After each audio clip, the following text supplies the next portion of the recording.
कहानी का ये छठा भाग देखने से पहले इसके पहले सभी भाग अवश्य देखें। काफी समय बाद बनीता और भानु लौट आए। वो बहुत देर से बनीता से घर चलने को कह रही थी, लेकिन ना तो बनीता ना ही भानु लौटने को तैयार थे। काफी समय बाद वो चलने को तैयार हुए। शाम ढलने से पहले चले थे, लेकिन धारा ज्यादा तेज नहीं चल पा रही थी, इसलिए आते आते शाम हो गई थी। खिसियाई हुई पारुल ने घर के बाहर ही उन्हें पकड़ लिया। ऐसे सज धज कर किस पर डोरे डालने गई थी? पारुल की चिंगार से धारा कांप कर रह गई। वो कुछ बोल नहीं पाती। पारुल मामी गुस्से में बोली, बोल बोल ना, मेरी लड़की को भी बिगाड़ कर रख देगी। पारुल ने उसके बाल पकड़कर खींच लिए। धारा की आंखों में दर्द के मारे आंसू छलक आए। माँ छोड़ दो उसे, मेरी वजह से देर हो गई, उसने देर नहीं की है। बनीता ने अपनी माँ का हाथ पकड़कर खींचा। पारुल बोली, चल हट, तुझ पर तो जादू कर दिया है इसने, इसके साथ रहकर झूठ बोलना सीख गई है। पारुल ने झटका देकर अपना हाथ छुड़ा लिया। पारुल, क्यों मार रही है बेचारी बिन माँ की लड़की को? उसके पड़ोस में रहने वाले तीनों ने कहा। आपको क्या भाई जी, आप अपना काम देखो, पारुल ने खींच कर जवाब दिया। इतना अत्याचार मत करो बेचारी लड़की पर, दिन भर काम में जोते रखती हो और अब हाथ भी चलाने लगी। दीनू दुख भरे स्वर में बोला, तुमको क्या, अपना घर संभालो, खिलाती पिलाती मैं हूं, तब तो नहीं पूछते आकर। पारुल चिल्लाई। उसने आस पास देखा। दो तीन लोग अपने अपने दरवाजों पर खड़े उसे नफरत भरी आंखों से देख रहे थे। सीधे साधे पहाड़ियों के लिए किसी असहाय लड़की के प्रति ऐसा बर्ताव बहुत गलत था। पारुल गुस्से में घर के अंदर चली गई। बनीता धारा का हाथ पकड़कर अंदर ले जाने लगी। भानु आंखों में आंसू भरे सुबक रहा था। उसे बहुत बुरा लग रहा था कि उसकी वजह से उसकी बहन को ये दुर्व्यवहार सहना पड़ रहा है। इधर मून पैलेस में शाम तक जब स्वीटी अपने कमरे से बाहर नहीं निकली, तो उसको बुलाने के लिए पवित्रा जी ने विमला को भेजा, लेकिन स्वीटी अपने कमरे में नहीं थी। कहाँ चली गई? पवित्रा जी ने विमला से पूछा तो विमला बोली, मालकिन दोपहर को जब मैं खाने को कहने गई थी तो कमरे में ही थी। विमला की बात सुनकर पवित्रा जी परेशान हो गई। विमला नीचे नजरें गड़ाए खड़ी थी। बाहर पता करके आओ, उन्होंने आदेश दिया। विमला बाहर बने गार्ड्स रूम में पहुंची। उस समय बिरजेश और सुकराम दो गार्ड्स ड्यूटी पर थे। विमला जब उनसे पूछताछ कर रही थी, तभी केशव जी वहां पहुंच गए। क्या हो गया? उन्होंने विमला से पूछा तो विमला बोली, मालकिन की नर्स अपने कमरे में नहीं है। केशव जी बोले, बिना बताए कहाँ चली गई? विमला ने जवाब दिया, पता नहीं पंडित जी, मालकिन ने अभी बुलाने को कहा तो मैं देखने गई, वो कमरे में ही नहीं थी। सामान है उसका? केशव जी ने पूछा तो विमला सोचकर बोली, मैंने ध्यान नहीं दिया, अभी देखती हूँ पंडित जी। केशव जी बोले, चलो मैं भी साथ में चलता हूँ। केशव जी कहकर उसके पीछे पीछे स्वीटी के कमरे तक पहुंचे। स्वीटी के दो चार कपड़े ही थे जो कमरे में ही पड़े थे, बाकी का सामान गायब था। वो दोनों पवित्रा जी के पास पहुंचे। उनकी सूरत पर नजर पड़ते ही पवित्रा जी समझ गई कि स्वीटी नहीं मिली। चली गई वो भी? उन्होंने विमला से पूछा। जी मालकिन, कमरे में नहीं है, विमला ने जवाब दिया। पवित्रा जी दुखी होकर बोले, ओह, मैं तो दुखी आ गई हूँ इन नर्सों से, इतनी अच्छी तरह रखते हैं, फिर भी उन लोगों को पता नहीं क्या चाहिए। मालकिन आप परेशान ना हो, अभी हॉस्पिटल फोन करके पूछता हूँ, ऐसे बिना बताए कैसे जा सकती है? केशव जी ने नरमी से कहा तो पवित्रा जी बोली, रहने दीजिए पंडित जी, इन लोगों की वजह से घर के नियम तो बदलने से रही मैं, ये लोग तो अपने ही हिसाब से चलना चाहते हैं। पवित्रा जी चुप हो उठी। पंडित जी, कोई पढ़ी लिखी अपनी तरफ की लड़की लाकर दो जो हमारे रीति रिवाज समझे, पूजा पाठ कर सके, और पूजा भले ही ना करें, कम से कम हमारी परंपराओं की इज्जत कर सके। पवित्रा जी ने दुख भरी आवाज में केशव जी से कहा तो केशव जी हामी भरते हुए बोली, जी मालकिन। केशव जी भी दुखी हो गए, क्योंकि रघुवीर सूर्यवंशी जी और पवित्रा सूर्यवंशी जी हमेशा अपने काम वालों के साथ बहुत अच्छा व्यवहार रखते थे। घर के नौकर चाकर अच्छा खाते थे। उनकी जरूरतों का पवित्रा जी खुद से ध्यान रखती थी। पवित्रा जी बोली, ऐसा करिए, विमला से स्वीटी का सामान पैक कर हॉस्पिटल पहुंचवा दीजिए। जब उसका मन नहीं है काम करने का तो जबरदस्ती से उसे रोक नहीं सकते, उन्होंने कहा और उन्हें जाने का इशारा किया। केशव जी भी बाहर निकल गए। उन्होंने हॉस्पिटल फोन किया तो पता चला कि स्वीटी वहां पहुंच गई है और उसने वहां के हेड डॉक्टर को बता दिया था कि वो अब मून पैलेस में जॉब नहीं करना चाहती। डॉक्टर ने उसे खूब डांट भी लगाई थी कि वो उन लोगों को बिना बताए कैसे चली आई। केशव जी ने बता दिया था कि वो स्वीटी का सामान ड्राइवर के हाथों भिजवा देंगे। सुबह से केशव जी गौर कर रहे थे कि पारुल का मुंह फूला हुआ है, लेकिन क्या हुआ पूछते ही उनकी आफत आ जानी थी, इसलिए वो चुप होकर अपना नित्य कर्म निपटाते रहे। धारा रोज की तरह काम में लगी हुई थी। हिमानी, कविता, बनीता और भानु के स्कूल के लिए निकलते ही पारुल शुरू हो गई। मैं पूछ रही हूँ कि आखिर कब तक तुम्हारे बहन के बच्चे मेरी छाती पर मूंग डलते रहेंगे? उन्होंने उच्च स्वर में केशव जी से पूछा। क्या हुआ पारुल? अब क्या हो गया? सुबह सुबह झगड़े की संभावना देखते हुए केशव जी ने सहमी आवाज में कहा तो पारुल बोली, क्या हुआ? क्या नहीं हुआ ये पूछो। तुम्हारी बहन के बच्चों ने मेरी जिंदगी खराब कर रखी है, लेकिन तुम्हें थोड़े ना कुछ दिखाई देगा। तुम तो सुबह ही निकल जाते हो और पूरा दिन चैन से काट कर शाम को आते हो। जेल ना तो मुझे पड़ता है। वो चीख रही थी। पूछो अपनी भांजी से, कल सज संवर कर किससे मिलने गई थी? सुबह की गई हुई शाम को लौटी है। धारा की भयभीत आंखें अपने मामा की आंखों से मिली और झुक गई। बिना बात के अक्षय मामा को क्या जवाब देगी ये समझ नहीं पा रही थी। केशव जी उठ खड़े हुए। उन्होंने सोचा जल्दी तैयार होकर निकल जाए वही अच्छा है। हाँ, जबान सिल गई होगी, इसका नाम आते ही तो गूंगे हो जाते हो। कुछ कहोगे थोड़ी ना? केशव जी ने चिढ़कर कहा। 2-4 दिन रुक जाओ, इन्हें वापस इनके घर पहुंचा दूंगा। आप खुश? पारुल को इससे भी शांति नहीं थी। हाँ, भेज आओ और सारा दोष मुझ पर डाल देना। धारा मामा की उसके घर पहुंचा देने की बात पर खुश हो गई थी, लेकिन केशव जी पारुल का त्रिया चरित्र अच्छे से जानते थे कि वो किसी भी हाल में अपने हाथ से खेती की आय जाने नहीं देगी। ऊपर से धारा के आने के बाद जो घर की शक्ल बदल गई थी, उसका क्या? घर के सारे काम धारा को सौंप कर वो तो राज रानी बनी रहती थी। उसमें किसी तरह का व्यवधान वो कहाँ से पाएगी? तो क्या करूं फिर, तुम ही बता दो। उन्होंने झुंझलाकर कहा तो पारुल अपने माथे पर हाथ रखते हुए बोली, तुम्हें तो आज तक पता ही नहीं चला कि क्या करूं। मेरे तो भाग ही फूट गए। मेरे सिर पर सारी जिम्मेदारियां डालकर चैन की वंशी बजा रहे हो। पारुल का स्वर धीमा हो गया। जो कहना था कह भी दिया और कुछ करना तो था ही नहीं। धारा का जी उमड़ आया। वो उठी कि मामा से कहे कि उसे उसके घर पहुंचा दे। वो अकेले रहने से घबराती नहीं है। वो और भानु अकेले रह लेंगे। वो कुछ कहने की हिम्मत जुटा ही रही थी कि केशव मामा उठकर बाहर चले गए। केशव जी कुछ दिनों से देख रहे थे कि धारा और भानु के ऊपर पारुल के अत्याचार बढ़ते ही जा रहे हैं, लेकिन इसके निराकरण के लिए क्या करें ये समझ नहीं आता उन्हें। भानु को फटे पुराने कपड़ों में घूमते देखकर उन्हें अपना बचपन याद आ जाता है। पारुल उनकी तनख्वाह तो पूरी रख लेती है और खेती के पैसे भी उनसे ले लेती है। माना कि वो बहुत ज्यादा पैसा नहीं है, लेकिन धारा और भानु का खर्चा तो चल ही सकता है।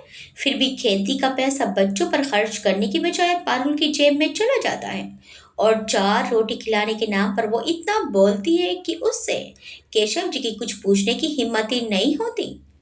अरे, अचानक केशव जी के दिमाग में एक विचार आया। आज मालकिन कह रही थी कि उन्हें अपने तरफ की कोई पढ़ी लिखी लड़की ला कर दे, तो क्यों नहीं धारा को वहां भेज दे? कम से कम लड़की चैन से तो रहेगी और लिखना पढ़ना चाहेगी तो मालकिन मना नहीं करेंगी। उसे पूरा विश्वास है। लेकिन पारुल तो बिल्कुल नहीं मानेगी। उसको ये कहाँ अच्छा लगेगा कि धारा उसके चुंगल से निकल जाए। फिर धारा से भी बात करनी पड़ेगी। पता नहीं वो तैयार होती है कि नहीं। धारा अगर तैयार हो गई तभी मालकिन से बात की जाए। धुआं उड़ाती हुई चाय का गिलास लेकर धारा बाहर ही चली आई थी। मामा, चाय ले लूं? उसकी माँ की तरह ही मामा भी बिना पूजा पाठ करे पानी तक नहीं पीते थे। अपनी मामी को चाय दे दी? केशव जी ने स्नेह भरे स्वर में पूछा। जी मामा, वो नहा रही हैं। सुबह पी ली थी चाय उन्होंने। धारा जाने को मुड़ी तो केशव जी बोले, बेटी 2 मिनट रुक तो। धारा बोली, जी मामा, और कहकर वहीं जमीन पर बैठ गई। जब से वो यहाँ रहने आई है, मामा के घर आंगन को साफ सुथरा कर उसने वहां पर छोटे छोटे गेंदे के पौधे रोप दिए हैं। उजाड़ पड़े रहने वाला आंगन अब सुंदर लगने लगा है। केशव जी ने संक्षेप में उसे पवित्र सूर्यवंशी जी के बारे में बताया, कैसे उनको किसी ऐसे व्यक्ति की जरूरत है जो उनके साथ रहकर उनकी जरूरतों का ध्यान रख सके, और फिर उसकी मर्जी पूछी। धारा 2 क्षण उनका मुंह देखती रही, फिर बिना बोले चुपचाप अंदर चली गई। केशव मामा ने ये सोच भी कैसे लिया कि वो किसी के घर में नौकरानी का काम करेगी। केशव जी उदास होकर उठ गए। ऐसा लगता है कि धारा को उनका प्रस्ताव पसंद नहीं आया। ठीक भी है, यहाँ तो उसके मामा का घर है। किसी दूसरे घर में काम करना, वो भी नर्स की तरह, वो अलग बात है। लेकिन पारू जिस तरह से उसे प्रताड़ित करती है, उससे ये नौकरी तो लाख दर्जे अच्छी है। मौका मिलते ही वो धारा को फिर से समझाएंगे। वो चाय का खाली गिलास लेकर अंदर चले आए। 2 दिन बाद रात में खाना खाते समय जब पारुल उनके पास आकर बैठ गई और धारा को कमरे में भेज दिया, तो केशव जी सोच में पड़ गए। जरूर कोई बात थी, वरना पारुल को कहाँ फुर्सत है जो उनके पास बैठे। पारुल बोली, सुनो, उस दिन आप कह रहे थे कि धारा को उसके गांव छोड़ाओगे। यह सुनकर केशव जी का दिल धड़क उठा। हाँ तो, उन्होंने भवें उठाई तो पारुल आगे बोली, देखो, हिमानी के लिए एक रिश्ता आया है। लड़का लखनऊ में क्लर्क है, सरकारी नौकरी है। घर में सिर्फ 2 बहनें और माँ है। केशव जी ने पूछा, किसने बताया तुम्हें। मेरी बुआ के रिश्तेदार हैं। मैंने हिमानी की फोटो भेजी थी, उन्हें हमारी हिमानी पसंद है। तो उन्होंने प्रश्न सूचक दृष्टि से पारुल को देखा। तो क्या तुम्हारी भांजी के होते हुए रिश्ता हो पाएगा क्या। इसे इसके घर भेज दो, 15-20 दिन बाद बुला लेना, उसने नर्म स्वर में समझाया। केशव जी हैरान होकर बोले, कैसी बातें करती हो पारुल। दुनिया में सुंदर लड़कियों की कमी है क्या, जो लोग किसी ज्यादा सुंदर लड़की को देखकर रिश्ता ठुकरा दे। ऐसे लोगों से रिश्ता करना ही क्यों है। मूर्खों जैसी बातें मत करो। पारुल भड़क उठी, अकल है कि नहीं, मेरी बात समझ नहीं आ रही है क्या। मुझे गुस्सा आ गया तो दोनों भाई बहन को सुबह ही घर से बाहर खड़ा कर दूंगी। सीधे सीधे आराम से कोई बात कह रही हूँ तो समझ में नहीं आ रहा है। देखो, मैं धारा को उन लोगों के सामने आने का खतरा मोल नहीं लेना चाहती। धारा क्या, मैं तो कविता और वनिता को भी कहीं भेजने की सोच रही हूँ। एक बार जब लड़का हिमानी को पसंद कर लेगा और रिश्ता पक्का हो जाए, तो फिर तो कोई भी उनके सामने आ जाए, कोई फर्क नहीं पड़ता। लेकिन धारा को गांव भेजने की क्या आवश्यकता है। उसे भी एक दिन को कविता और वनिता के साथ भेज दो। केशव जी ने हिचकते हुए कहा, उसे कहाँ भेज दूं। कविता तो वनिता के साथ अपनी सहेली के यहाँ चली जाएगी, तो क्या पूरे खानदान को भी उसके घर भेज दूं। वो गुस्से से बोली, वैसे तो तुम बड़े तेवर दिखा रहे थे कि उसे उसके गांव छोड़ाओगे, अब क्या हुआ। उसने तीखे स्वर में सवाल किया। केशव जी चुपचाप बैठे अपना खाना खाते रहे। यही वजह थी कि उस दिन पारुल ने धारा को पंडित जी को लेने पहाड़ी वाले मंदिर भेज दिया था, और उससे कहा था कि जब तक पंडित जी ना आ जाए घर आने की जरूरत नहीं है। बनीता ने उन्हें बताया था कि कोई लड़के वाले हिमानी को देखने आए थे, लेकिन हिमानी को लड़का पसंद नहीं आया था। बनीता ने उन्हें सब बता दिया था, लेकिन केशव जी में इतनी हिम्मत कहाँ है कि जो वो अपनी पत्नी से कुछ सवाल जवाब कर सके। पारुल उनको चुप देखकर बोली, जवाब दो, सांप सूंघ गया क्या। मैं धारा से बात करता हूँ, उन्होंने कठिन स्वर में कहा। बात कर लो, लेकिन होगा वही जो मैंने कहा। वो घुटनों पर हाथ टेकती हुई उठ गई। उनकी बात पूरी हो गई थी। केशव जी अब नई चिंता में डूब गए। ये ठीक है कि उन्होंने देश में आकर कह दिया था कि वो धारा और उसके भाई को गांव छोड़ आएंगे, लेकिन वो भी जानते थे कि अकेली जवान लड़की को अकेले रहने के लिए भेज देना कोई अच्छा निर्णय नहीं है। भले ही वो लोग वहां चैन से रहेंगे, लेकिन कल को कुछ ऊंच नीच हो गई तो पछताने के सिवा कुछ नहीं मिलेगा। वो सोच में डूबे हुए अपना खाना खत्म करके बाहर जाकर बैठ गए। बाहर अब काफी ठंडा हो गया था, लेकिन अपनी उलझन में फंसे हुए वो बैठे बैठे सोचते रहे। तभी उनके कंधे पर किसी ने कंबल डाल दिया। वो चौंके और पीछे मुड़कर देखा तो धारा खड़ी हुई थी। मामी सही कह रही है मामा, वो उन्हीं के पास बैठ गई। आप हमें हमारे घर छोड़ाइए, मैं और भानु वहीं रह लेंगे।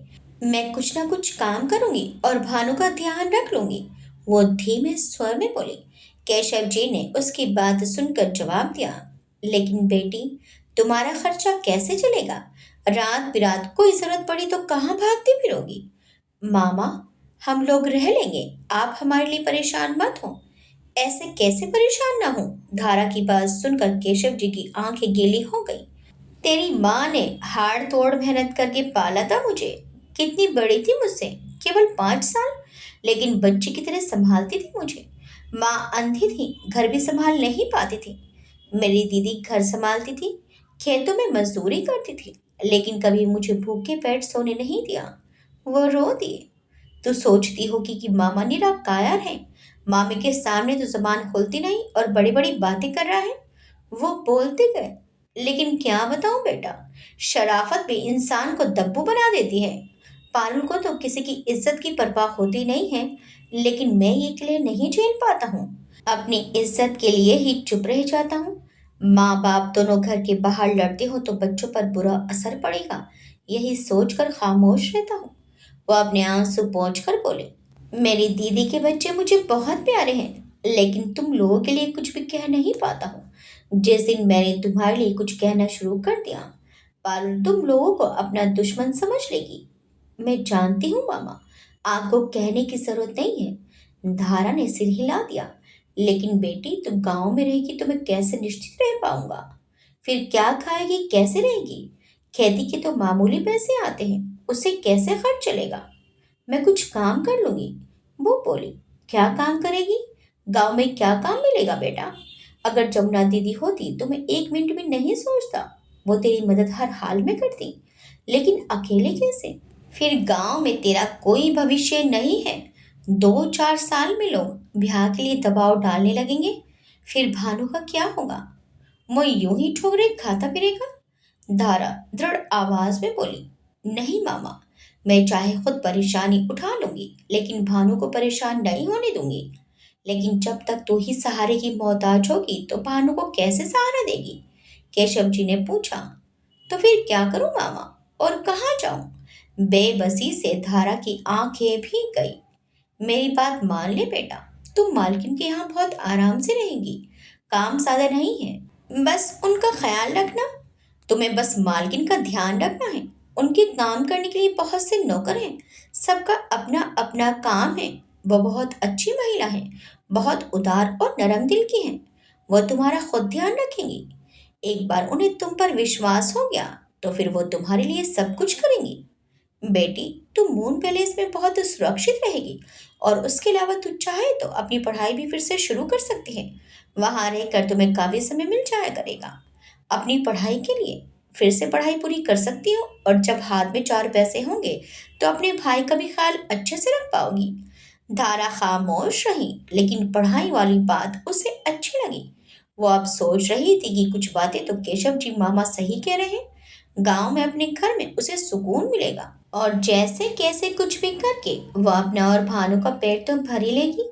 लेकिन ये तो सच है कि उसका और भानु का कोई भविष्य नहीं है गांव में। फिर पिछले दिनों में हुई घटनाओं को याद आते ही उसका दिल कांप उठा। कैसा बुरा हाल हुआ था उसका जब वो लड़के उसके पीछे पड़ गए थे। अगर वास्तव में काम के बाद उसे पढ़ने का अवसर मिल जाता है तो वह प्राइवेट एग्जाम देकर ही ग्रेजुएशन कर लेगी और फिर कोई और नौकरी ढूंढ लेगी। लेकिन भानु का क्या? भानु को पारुल मामी के पास अकेले छोड़ने के नाम से ही उसका दिल डूबने लगा। उसके सामने ही वो इसकी ऐसी दुर्दशा करती है कि पीछे जब वो नहीं होगी तो पता नहीं उसके साथ कैसा व्यवहार करेंगी। नहीं नहीं, वो भानु को अकेले छोड़कर कहीं नहीं जा सकती। वो बच्चा बेचारा अकेले कैसे रहेगा? वह खुद भी भानु के बिना एक दिन भी नहीं रह सकती। सब तो चले गए, बाबा, माँ, अम्मा। अब तो वो दोनों भाई बहन ही एक दूसरे के अवलंबन हैं, और वो ये सहारा कभी भी छोड़ना नहीं चाहते। वो अपने भाई को कभी अकेला नहीं होने देगी। अगर वहां सब कुछ सही रहा तो वो अपने भाई को भी वहीं ले जाएगी। धड़कते दिल के साथ धारा ने वहां जाने का फैसला कर लिया। अगले दिन धड़कते दिल को लिए धारा मून पैलेस पहुंची तो उसकी विशालता और सुंदरियत देखकर हद पर रह गई। तो यही रुक बेटी, मैं जरा मालकिन को देखा। केशव मामा ने उसे लॉन में खड़े रहने को कहा और खुद अंदर चले गए। धारा वहीं बेचैनी से खड़े इधर उधर ताकती रही। आप यहाँ क्यों खड़ी हैं? पीछे से आवाज आई तो धारा चौंक कर मुड़ी। रघुवीर साहब का मैनेजर वैभव पीछे खड़ा हुआ था। उसके मुड़ते ही उसने अपनी मुग्ध आंखें उसके चेहरे पर जमा दी और हड़बड़ाकर बोला, सॉरी, मैंने सोचा रिया मैम है आप। वो लगातार उसकी तरफ देखे जा रहा था। धारा मन ही मन बहुत घबरा गई। पता नहीं कौन है ये, क्या जवाब दे यही सोचकर वो इधर उधर देख रही थी कि केशव मामा अंदर से निकल आए। ये मेरे साथ है मैनेजर साहब। केशव जी ने वैभव की तरफ देखते हुए कहा, चल बेटी, मालकिन इंतजार कर रही है। वो धारा को अपने साथ लेकर अंदर चले गए। वैभव की आंखें उधर ही चिपकी हुई थी। उसके दिल में ये जानने की उत्सुकता हो रही थी कि ये अनिंद सुंदरी कौन है। वो जिस काम से यहाँ आया था वो भी भूल गया। बाहर खड़ा चुपके से अंदर झांकने की कोशिश करता रहा। धारा का चेहरा उसके दिलो दिमाग पर हावी हो गया था। वो वहां से हटकर गेट के पास चला गया कि उस लड़की के विषय में कुछ जानकारी हासिल कर सके। उसने गार्ड से जानने की कोशिश की लेकिन उन्हें भी ज्यादा कुछ नहीं मालूम था। उन्होंने उसे यही बताया कि वो लड़की पंडित जी के साथ आई है और इससे ज्यादा उन्हें कुछ नहीं मालूम है। धारा धड़कते दिल से अपने केशव मामा के साथ अंदर जा रही थी। मोन पैलेस की भव्यता देखते हुए वो और सकुचा गई थी। आओ ऊपर चलो, मालकिन अपने बेडरूम में है। केशव जी सीढ़ियां चढ़ने लगे। ऊपर पहुंचकर उन्होंने एक कमरे के दरवाजे पर दस्तक दी और अनुमति मिलते ही वो धारा को इशारा करते हुए अंदर घुस गए। अंदर व्हील चेयर पर बैठी महिला बहुत प्रभावशाली व्यक्तित्व की स्वामिनी थी। धारा ने सिर झुका और हाथ जोड़कर उनका अभिवादन किया। मालकिन, ये धारा मेरी भांजी। केशव जी ने विनयपूर्वक सिर निभाकर कहा। पवित्रा जी ने अपने सामने खड़ी दूध सी कोड़ी उस तमंगी किशोरी को देखा। किसी भी इंसान का ईमान उसकी सुंदरता को देखकर डगमगा सकता था। एकदम से उनके मन में फीलिंग आई कि इस लड़की की वजह से कहीं कोई अनिष्ट ना हो जाए। बहुत ही मामूली कपड़ों में चांद की तरह चमक रही थी। अद्भुत सौंदर्य की मालकिन थी वो, पतली दुबली पर एक अजीब से आकर्षण से भरपूर। पवित्रा सूर्यवंशी की धारा को इस तरह घूरते देखकर केशव जी कुछ सकपका गए। धारा तो सिर झुकाए खड़ी थी तो उसे एहसास ही नहीं हुआ कि पवित्रा सूर्यवंशी की नजरें अभी तक उस पर ही जमी हुई है। मालकिन, विमला को बोल देता हूँ, वो इसको सब कुछ समझा देगी। ये कुछ पढ़ना लिखना जानती है? उन्होंने अपने ऊपर काबू पाते हुए केशव जी की तरफ देखा। जी मालकिन, बहुत अच्छी है धारा पढ़ने में। अभी भी इसने प्राइवेट फॉर्म डाला हुआ है ग्रेजुएशन के लिए। 12वीं में स्कूल में सबसे अधिक नंबर आए थे इसके। केशव जी उत्साह में बोलते चले गए। ठीक है पंडित जी, इसे विमला के पास ले जाइए, वो सब कुछ दिखा समझा देगी। फिर वो धारा को देखकर बोली, और सुनो तुम, पहले सब कुछ समझ लो फिर अपना कमरा भी देख लेना। पंडित जी ने तुम्हें बता तो दिया ही होगा कि तुम्हें यहीं रहना होगा।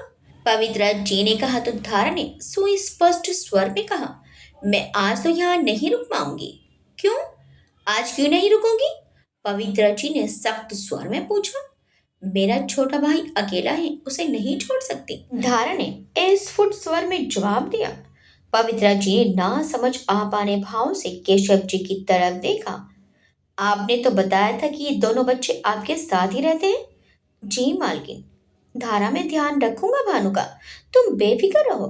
केशव जी जल्दी से बोले तो धारा बोली, नहीं मामा, भानु को एकदम से अकेला नहीं छोड़ सकती, वो डर जाएगा, बहुत परेशान हो जाएगा। धारा की आंखें गीली हो गई। पवित्रा जी ने अपनी उत्सुक आंखें उसके चेहरे पर जमा दी। उसके चेहरे से उसका दृढ़ निश्चय झलक रहा था। ठीक है, आज तो तुम पंडित जी के साथ वापस जा सकती हो, लेकिन उन्होंने रुककर फिर कहा, अगर तुम यहाँ काम करना चाहती हो तो तुम्हें यहीं रुकना पड़ेगा। रोज शाम को जाने की अनुमति मैं नहीं दूंगी। वो भी कुछ रुष्ट सी हो गई थी। जी, मैं ध्यान रखूंगी, वो धीमी आवाज में बोली। ओके, अब आप लोग जा सकते हैं, उन्होंने कहकर अपनी व्हील चेयर घुमा ली। धारा और केशव जी चुपचाप बाहर निकल आए। चल तुझे विमला से मिला दूं, केशव जी ने धारा से कहा और उसे लेकर नीचे उतरने लगे। तूने मालकिन से रात को रुकने को क्यों मना किया? केशव जी ने फुसफुसाते हुए अपनी भांजी से कहा। मामा, मैं भानु को अकेले नहीं छोड़ सकती, वो धीमी आवाज में बोली। लेकिन बेटी, वो अकेला कहाँ है? घर पर सब लोग तो हैं। केशव जी हतप्रभ होकर बोले। तो धारा ने जवाब दिया। मामा, वो मेरे बिना नहीं रहता है, परेशान हो जाएगा और रोता रहेगा। लेकिन मालकिन ने कह दिया है कि रोज तू वापस नहीं जा पाएगी। केशव जी ने कहा तो धारा बोली। हाँ, लेकिन कल का कल देखेंगे, मैं भानु को समझा दूंगी, वो धीरे धीरे समझेगा, कहकर धारा मुस्कुरा दी। केशव जी ने उसे मुस्कुराते देखकर मन ही मन चैन की लंबी सांस ली। वह बहुत बेचैन थे कि वो धारा को ले तो आए हैं, पर पता नहीं धारा यहाँ रुकने को तैयार होगी या नहीं। वो लोग किचन की तरफ बढ़ रहे थे कि विमला और नीतू बात करते हुए बाहर निकली। Oh my God! धारा पर नजर पड़ते ही विमला के मुंह से निकला। पंडित जी, किसे ले आए आप? नीतू ने धारा को देखते हुए कहा। मेरी भांजी है धारा। केशव जी ने धारा के कंधे पर हाथ रखकर प्यार से कहा। माँ रे, ये तो परी लग रही है। विमला आगे बढ़ी और धारा का चेहरा अपने दोनों हाथों में पकड़कर बोली। हे भगवान, कितनी सुंदर हो तुम! धारा चौंक गई, उसका चेहरा लाल पड़ गया। ऐसे खुलेआम आज तक किसी ने उसकी तारीफ नहीं की थी। हाँ, सभी लोग उसे सुंदर कहते थे, लेकिन उसमें ऐसा कुछ नहीं लगता था। उसकी माँ भी काफी खूबसूरत लगती थी। विमला, धारा मालकिन की देखभाल के लिए आई है, इसे सब काम समझा दो और मालकिन की पसंद नापसंद के बारे में बता देना। सब कुछ समझा देना अच्छी तरह से। मैं बाहर हूँ बेटी, विमला और नीतू तुझे सब बता देंगी कि तुझे क्या क्या करना होगा। बस एक बात का ध्यान रखना कि तुम्हारी किसी बात से मालकिन को गुस्सा ना आ जाए। मैं चलता हूँ, कहकर केशव जी बाहर निकल गए। आओ मेरे साथ, क्या खाओगी बिटिया? विमला ने बहुत प्यार से पूछा तो धारा बोली। नहीं, कुछ नहीं, मैं सुबह घर से खाकर चली थी। उसने कह तो दिया, पर वो जल्दबाजी में चाय पीकर ही निकल आई थी, क्योंकि घर का काम निपटाते हुए उसे देर हो गई थी।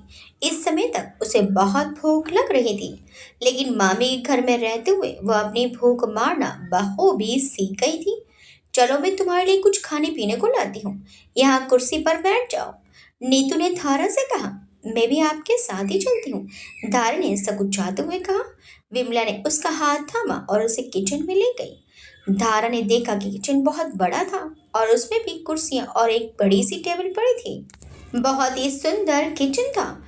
आधुनिक सुख सुविधा के लिए सारी जरूरी उपकरण वहां मौजूद थे। टेबल पर फलों सब्जियों का ढेर लगा था और एक बूढ़ी औरत उसे सार संभाल रही थी। आओ बेटो, विमला ने एक कुर्सी खींचकर उसे बिठा दिया और खुद उसके आगे प्लेटों के ढेर लगा दिए। कुछ खा लो, सुबह की चली हो, मैं तब तक तुम्हारे लिए चाय बनाती हूँ। खाने पीने की ढेरों चीजें देखकर धारा को सहसा भानु का ध्यान हो आया। वो होता तो खाने पीने का इतना ढेर सारा सामान देखकर कितना खुश होता, पर उन मामी तो उसे रूखा सूखा खाना भी भरपेट नहीं देती है।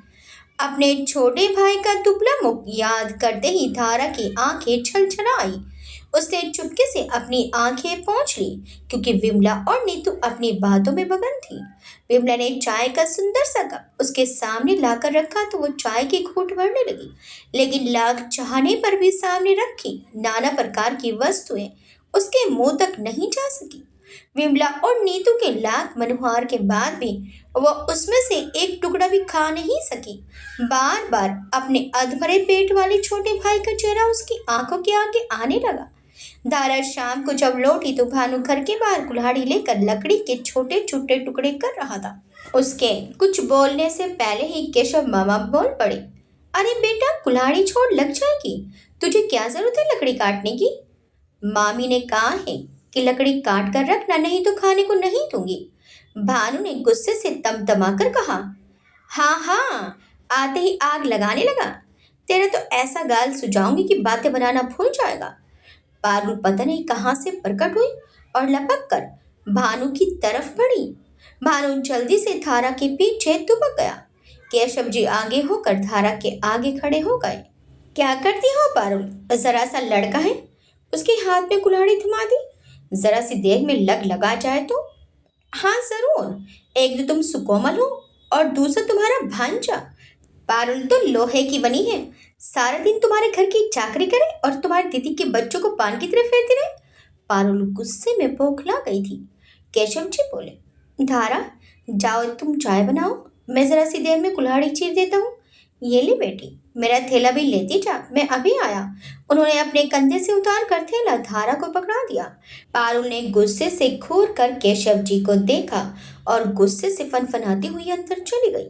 धारा के साथ लगा हुआ बैठा भानु पारुल की शक्ल की तरफ देखकर सहम गया।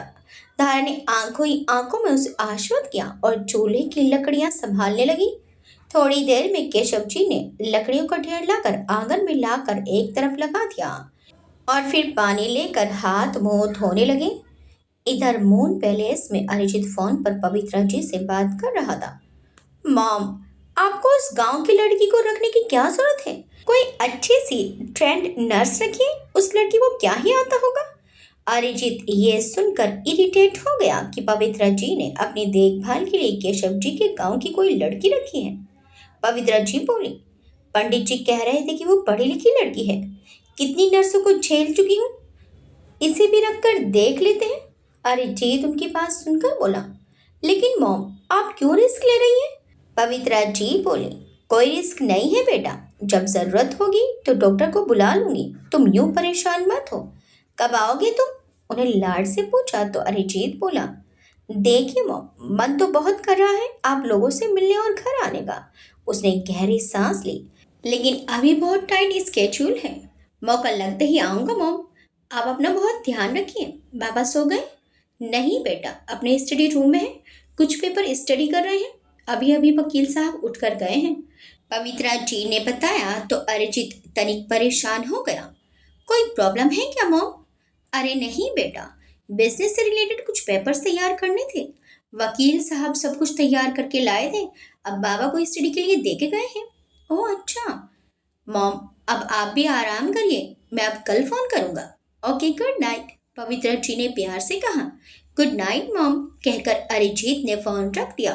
पवित्रा जी भी फोन रखकर मुस्कुराई। अपने प्रति अपने बेटे की इतनी फिक्र देखकर उनका दिल खुश हो जाता है। वास्तव में शुरू से ही अरिजीत बहुत ही सेंसिटिव था, उसका मन बहुत कोमल है, सबका ध्यान रखता है। विमला ने उन्हें कपड़े चेंज करने में मदद की और उस रात जब वे अपने मखमली सफेद बेड पर लेटी तो केशव जी की भांजी का चेहरा उनकी आंखों के सामने आ गया। कितनी सुंदर थी वो, ऐसा लगता है कि विधाता ने अपने हाथों से उसे फुर्सत में गढ़ा है। एकदम चमकता हुआ गोरा गुलाबी रंग, साफ सुथरे नक्श और बड़ी बड़ी काली जादुई आंखें, बाल भी ऐसे रेशमी से जैसे महलों से निकल कर आई हो। साधारण से कपड़े में वो कोई अप्सरा लग रही थी। पवित्रा जी का एक मन तो कह रहा था कि वो केशव जी से मना कर दे कि वो इतनी खूबसूरत लड़की को अपने घर में नहीं रखेगी, लेकिन खुद ही उन्होंने उसे बुलाया है, इसीलिए उनकी समझ में नहीं आ रहा था कि किन शब्दों में वे पंडित जी से मना करें। अगर वो उनकी भांजी नहीं होती तो वो साफ साफ मना कर देती, लेकिन बरसों से केशव जी उनके परिवार के लिए काम कर रहे थे, ऐसे कैसे मना कर पाएंगी वो। उनका दिल अजीब कश्मकश में उलझ गया था। सुबह वो अपने बेडरूम से निकली ही थी कि धारा और केशव जी मून पैलेस पहुंच गए थे। उनके लिए चाय की केतली में गर्मा गर्म भाप उड़ाती चाय लेकर वो 2 मिनट में ही उनके पास पहुंच गई। चाय का घूंट भरते ही वो चमत्कृत रह गई। आज की चाय में एक अलग ही ताजगी और मजा महसूस हुआ था। उन्हें चाय थमाकर धारा ने उनके रूम की क्लीनिंग शुरू कर दी। उनके बेड की पुरानी बेडशीट बदलकर फटाफट नई बेडशीट बिछा दी। उनके यूज्ड कपड़े और चादर और पिलो कवर्स हटाकर वो लॉन्ड्री के लिए नीचे ले आई। बाथरूम में जाकर धारा ने उनके बात की तैयारी कर दी। शायद विमला ने उसे बता दिया था कि पवित्रा जी आजकल बिना कुछ खाए पहले पूजा करती हैं। पवित्रा जी को स्नान में सहायता कर उसने उन्हें कपड़े पहनवाए और फिर कोमलता से उनके बाल संवारने लगी।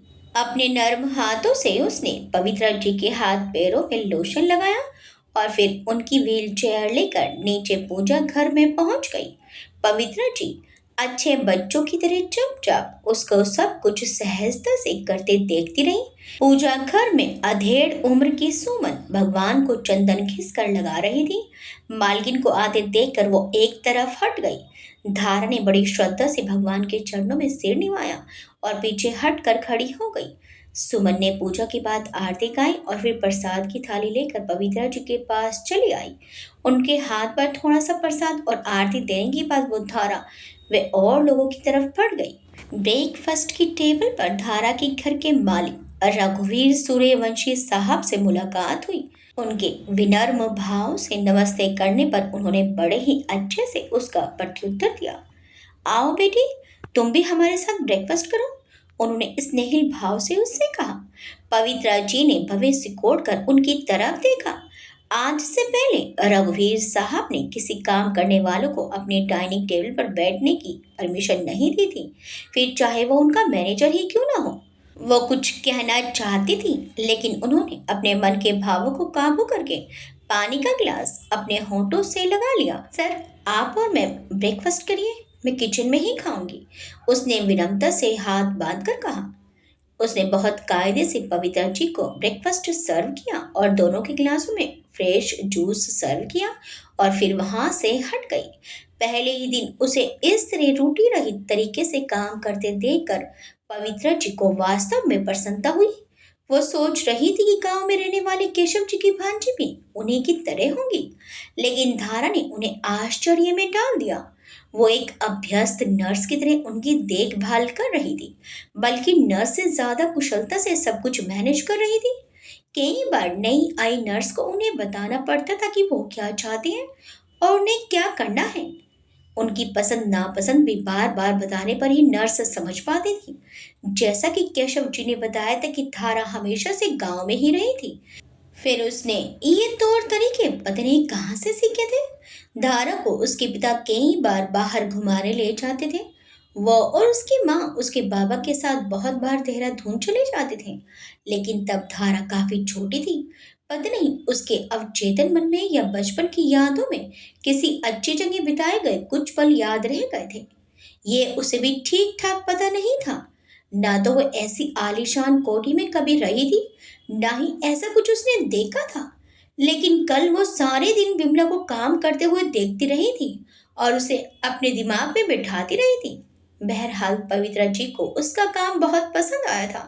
कल से उनके मन में धारा को लेकर जो हिचकिचाहट थी वो छू मंतर हो चुकी थी और उन्हें अपने निर्णय पर गर्व महसूस हो रहा था कि उन्होंने पंडित जी से अपने गांव की लड़की लाने को कहा था। रघुवीर जी को भी धारा बहुत पसंद आई थी। वो पवित्रा जी की देखभाल के लिए जिस तरह की संजीदा और कार्यकुशल लड़की चाहते थे, वो बिल्कुल वैसी ही थी।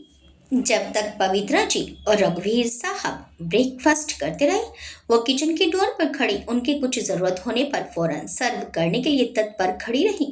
ब्रेकफास्ट के बाद रघुवीर साहब अपनी पत्नी से विदा लेकर अपने ऑफिस निकल गए। पवित्रा जी ने धारा को साथ आने का इशारा किया और अपनी व्हील चेयर चलाती हुई लॉन की तरफ बढ़ गई। 2-3 दिन में ही धारा मून पैलेस के बारे में सब कुछ जान गई। पवित्रा जी तो उसके काम से बहुत संतुष्ट थी और रघुवीर साहब तो उससे घर की बेटी की तरह ही व्यवहार करने लगे थे। घर के नौकर चाकर भी बिटिया बिटिया कहकर उसका सम्मान करते थे। वो ब्रेकफास्ट के बाद पवित्रा जी को लेकर लॉन में चली जाती और उन्हें काफी लंबा राउंड लगवा देती थी, जिससे उन्हें एक जगह बंद रहने का आभास न हो।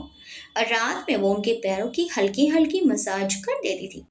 एक दिन वो उन्हें लॉन में लेकर गई और उनके पैरों को चेयर से हटाकर लॉन की हरी मखमली धूप पर रख दिया।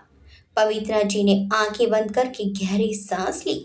ये आभास वो भूल ही चुकी थी। नर्म नर्म घास का स्पर्श उन्हें बहुत अच्छा लगा। धारा उनके मनोभाव बहुत ध्यान से देख रही थी। मेरा सहारा लेकर 2-4 कदम चलकर देखेंगी? धारा ने नरमी से पूछा। पवित्रा जी ने बेताबी से हाँ में सिर हिलाया। धारा ने कोमलता से उन्हें पकड़ा और धीरे धीरे उन्हें उठाने लगी। जरा सी भी दिक्कत हो तो बता दीजिएगा, उसने उन्हें समझाया। पवित्रा जी ने अपना पैर आगे बढ़ाया। दर्द की एक तीखी लहर उनके शरीर में दौड़ गई, लेकिन उन्होंने होंठ भींच लिए। बहुत दिनों बाद अपने पैरों पर खड़ा होकर बहुत अच्छा लगा था उन्हें। हे यू, क्या गंवार हो बिल्कुल। आंटी को चेयर से कैसे उठाया? जरा सी देर में उन्हें कुछ हो जाए तो। सामने रिया खड़ी हुई उसको गुस्से भरी आंखों से घूर रही थी। धारा का हाथ डगमगाया तो पवित्रा जी से उसकी पकड़ ढीली हो गई, लेकिन उसने फिर से उन्हें अच्छी तरह संभाल लिया। अरे आओ रिया, मैंने ही उससे खड़ा करने को कहा था। पवित्रा जी ने उसे देखकर मुस्कुराकर कहा तो वो छिड़कर बोली, लेकिन इसे तो कल होनी चाहिए। इसे आपने नहीं बताया कि डॉक्टर ने आपको चलने को मना किया है। अगर आपकी चोट पड़ गई तो आपको बेड रिटर्न हो जाएगी। बाय द वे, ये है कौन? रिया की नज़रें धारा पर जमी हुई थी और वो उसका ऊपर से नीचे तक एक्सरे सब कर रही थी। पवित्रा जी बोली, ये धारा है, मेरी देखभाल के लिए आई है। वो मुंह बनाकर बोली, ओ अच्छा, आपकी नई नौकरानी। आपने बताया तो था। रिया की जलन उसके चेहरे पर स्पष्ट परिलक्षित हो रही थी। पवित्रा जी को बुरा लगा। हालांकि धारा एक तरह से उनके लिए काम ही करती थी, लेकिन ऐसे मुंह पर तो वो भी उसे ऐसे नहीं बोलती थी।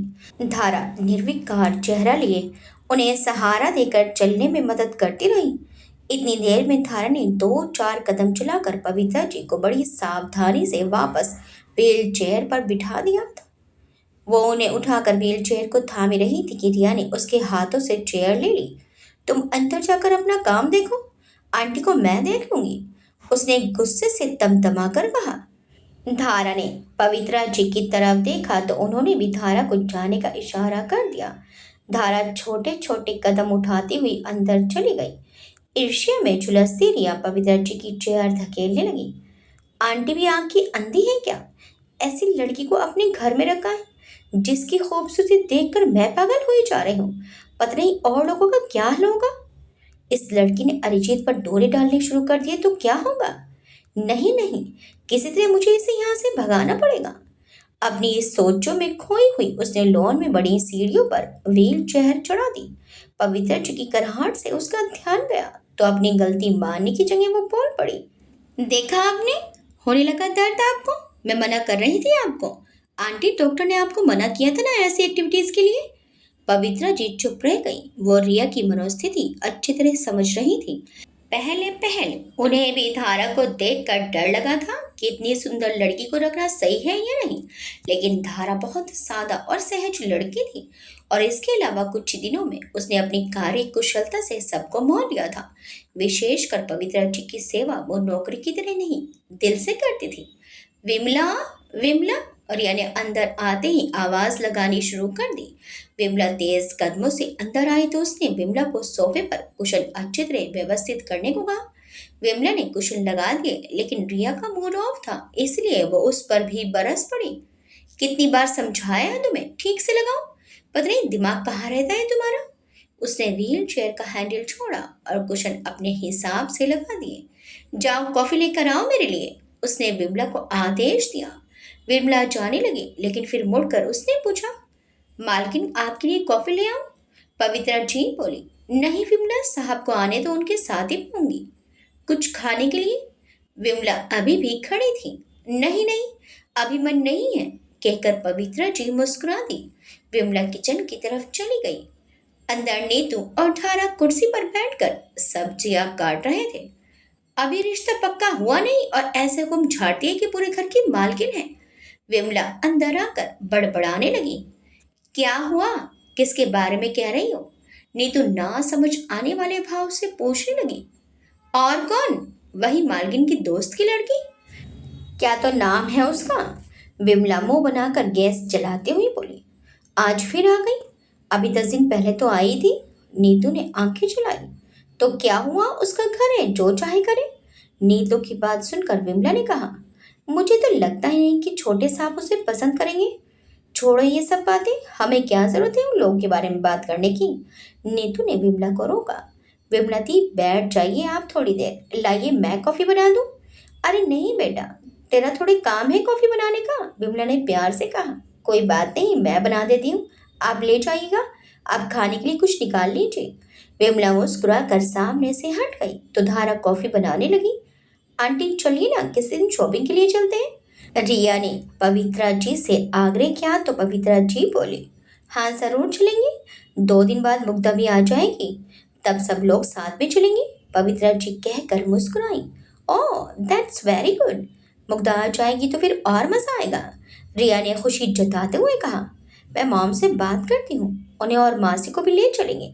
हाँ बेटा, फिर तो बहुत अच्छा लगेगा, कहीं 2-3 दिन के लिए घूमने भी चलेंगे। पवित्रा जी ने भी उत्साह प्रकट किया। विमला ट्रे में कॉफी और रोस्टेड काजू लेकर चली आई। उसने बहुत कायदे से कॉफी रिया के सामने रखी। विमला, मेरे लिए पानी ला देना। पवित्रा जी ने विमला से कहा। जी मालकिन, अभी लाई, कहकर विमला फौरन किचन की तरफ बढ़ गई। बहुत अच्छी कॉफी बनाई है विमला ने पहली बार। रिया ने कॉफी की सिप ली और हंस दी। धारा ने बनाई होंगी, पवित्रा जी ने बताया, बहुत अच्छी कॉफी बनाती है। रिया को अब अपनी कॉफी अचानक ही कड़वी लगने लगी। पता नहीं पहले ही दिन से उसे धारा से कैसे चिड़सी होने लगी। इस लड़की को जल्दी ही इस घर से दूर करना पड़ेगा, वरना अगर इसने घर में अपनी जगह बना ली तो फिर इसे निकालना मुश्किल हो जाएगा। क्या सोचने लगी? पवित्रा जी ने उसका ध्यान अपनी तरफ आकर्षित किया। बस आंटी, सोच रही हूँ घर निकल जाऊं वरना देर हो जाएगी। आज यहीं रुक जाओ, सुबह निकल जाना, मुझे भी अच्छा लगेगा। पवित्रा जी ने उसके चेहरे की तरफ देखकर कहा।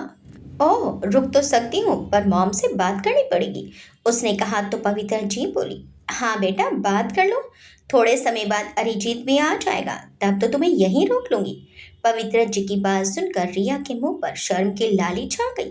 पवित्रा जी को वो बहुत प्यारी लगी।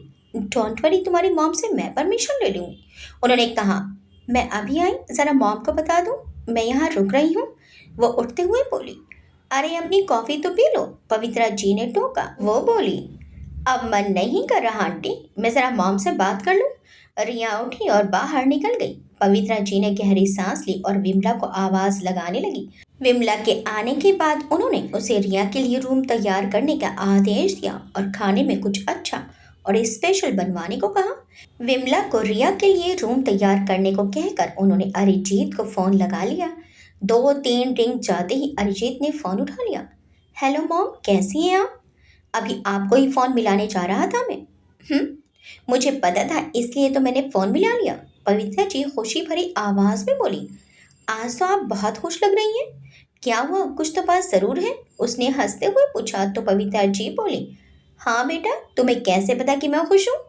अरे आपको बहुत अच्छी तरह जानता हूँ मैं, आपकी खुशी आपकी आवाज़ से छलक रही है, वो शरारत से मुस्कुराते हुए बोला। हाँ बेटा, आज सच में मैं बहुत खुश हूँ, रिया आई हुई है और आज यहीं रुकने वाली है, पवित्रा जी ने उसे बताया। लेकिन वो तो पहले भी आपके पास आकर रुक चुकी है, तब तो आप इतने खुश नहीं थी, सच बताइए ना, आज आपको बहुत दिन बाद इतना खुश महसूस कर रहा हूँ, मॉम बताइए ना, उसने आग्रह किया।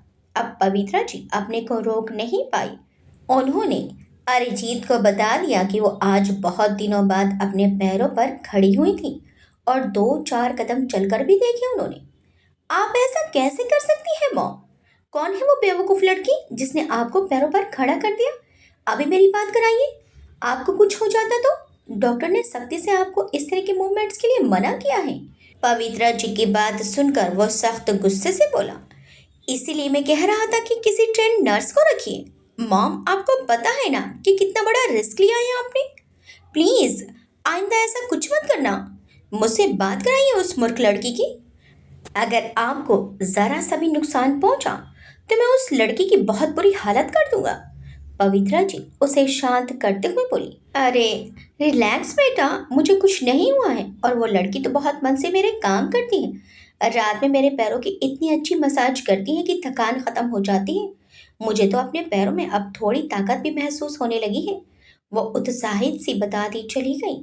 सब काम इतने अच्छे से करती है कि मन करता है कि उसे कहीं जाने ना दूं। अच्छा अच्छा ठीक है, लेकिन उसे समझा दीजिए कि डॉक्टर की सलाह के विपरीत कोई काम ना करें। वो अभी भी गुस्से में था। छोड़ो ये सब बातें, तुम मुझे ये बताओ कि तुम कब आ रहे हो, उन्होंने व्याकुलता से पूछा। देखिए जल्दी आऊँगा, आपको किसी दिन अचानक आकर चौंका दूंगा।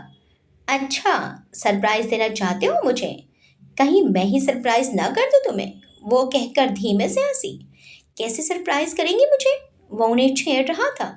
यहाँ आओ तो देख लेना, तुम्हारे आते ही तुम्हें मंडप में बिठा दूंगी।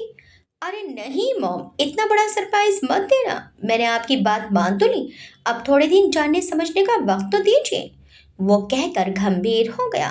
उसकी 2-4 बार रिया से बात हुई थी और उसे वो लड़की ठीक ठाक लगी थी, लेकिन अपनी सारी जिंदगी का फैसला वो जल्दबाजी में नहीं लेना चाहता था। हाँ हाँ ठीक है बेटा, मैं तो मजाक कर रही थी, पवित्रा जी बोली। अब जल्दी आ जा, मुग्धा भी आने वाली है। अपने बच्चों को अपने सामने देख मेरा ढेरों खून भर जाएगा। लव यू मॉम, वो प्यार से बोला। लव यू बेटा, उन्होंने कहा और फोन काट दिया। आगे क्या होगा? क्या अपनी मॉम को सरप्राइज देने के चक्कर में अरिजीत खुद सरप्राइज हो जाएगा? कैसे होगी धारा और अरिजीत की पहली मुलाकात? क्या अरिजीत धारा को देखकर अपने दिल पर काबू कर पाएगा? कहीं धारा की मुश्किलें और तो नहीं बढ़ जाएंगी? देखिए इस कहानी के अगले भाग में। आपको ये कहानी कैसी लगी हमें कमेंट्स करके ज़रूर बताइएगा। वीडियो अच्छी लगी तो वीडियो को लाइक शेयर सब्सक्राइब करना मत भूलिएगा। मिलते हैं इस कहानी के अगले भाग में। Till then bye bye.